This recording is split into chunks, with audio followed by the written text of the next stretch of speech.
Hey everyone, here we have a Corsair Virtuoso RGB wireless headset. I'm going to show you how to replace the ear pads on these. As you can see, these are all torn up. You got the foam popping out. First thing you would do is grab it, and you want to push down and twist it clockwise, and then it comes right out.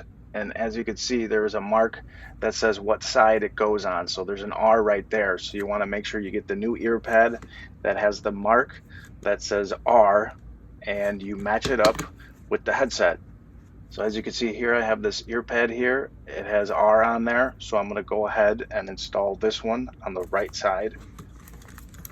And you want to make sure that seam is facing downward in the downward direction, and then when you have it in place, you just twist it counterclockwise to lock it in.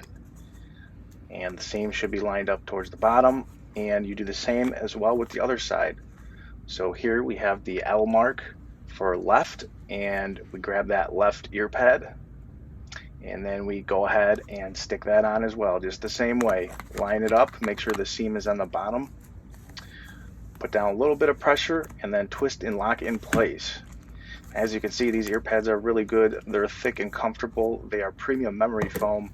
The original ear pads are not that great, actually. These are thin, and these are our own Central Sound ear pads, and you can purchase a pair at centralsound.co. Thanks for watching.